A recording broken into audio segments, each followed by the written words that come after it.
بسم الله الرحمن الرحيم عشان waxaan ku bilaabi doonaa PowerPoint-ga oo lagu sameeyo project-yada lagu soo bandhigo shirarka oo kale iyadoo la isticmaalo project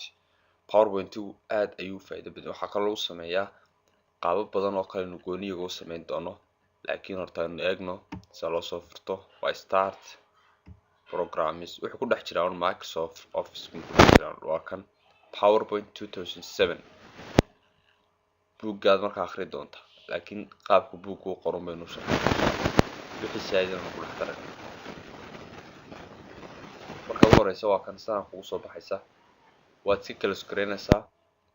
waa kan saan ku saxiyay markuu sidaa yahay ayaa waxaan sharxi doonaa horta waad soo aragtay home baynu sharxi doonaa home waad aragtay dhammaan waxa home ku jira dhan waa warqad cusub waa soo furasho waa save gareyn waa qodobo kala duwan iyo kala dhig oo markan laakiin tana muhiima save as tan waa fiican sharxna markaad rabto inuu project-ga diyaarsay screen-ka hal mar qabsado ayaa waxa lagu diyaariyaa PowerPoint show laga dadku kala diyaarsan waxa caadi u noqonaya laakiin markaad rabto inuu screen-ka si wada qabsado oo presentation yani mashruuc wax la soo jeedinayo PowerPoint show baa lagu save gareeyaa bal tijaabi imika halkan noogu qor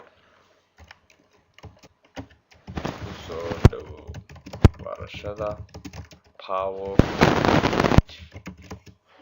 kadib halkan tag file save as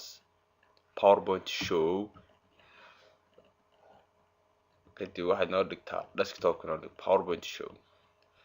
riix hal mar hoos ka soo dhig waa kan ku soo dhawow markaasaad click hal mar file so barashada PowerPoint marka qaabka rabto ayaa wax loo sameeyaa qaabka save as marka lagu save gareeyaa PowerPoint show inta kale oo isku mid ah soo arkay halka ma baahan yahay muhiima intaas marka soo faa'iido oo bina wax soo furanaysaa kii hore ku kaydsanaa waxaan sameyn doonaa inta hor dhawaad aragta marka hay'ad soo saarto inta hor dhawaad aragta copy waad aragto paste na badan baahayd waad aragtay cut waad aragto jarid baahayd undo waa ka noqosho inta cusub waa inta kan yara cusub slides iyo maqbo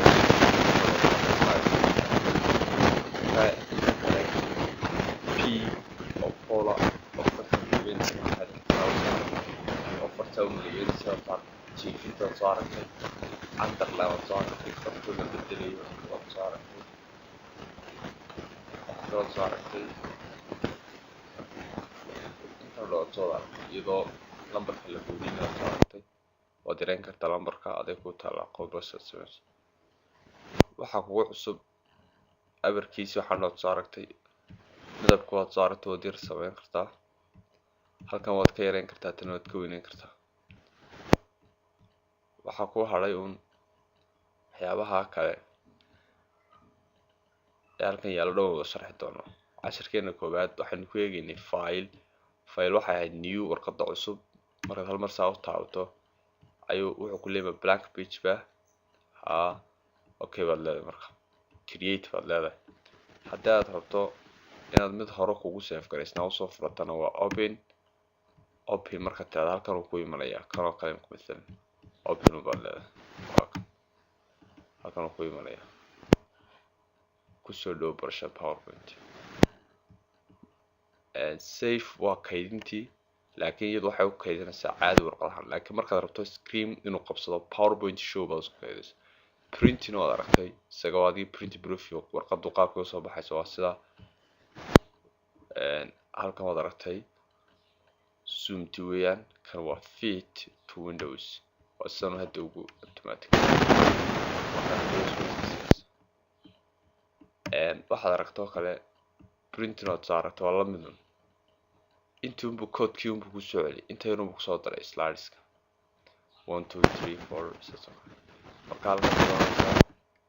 waxaad oranaysaa outline view marka slides rabto slaarka rabto halkan ka daabici karto waxaa leeyahay slaarka tobnaad ilaa hebel saas oo kale mesela taasaynu ku joojinaa cashirkeena koowaad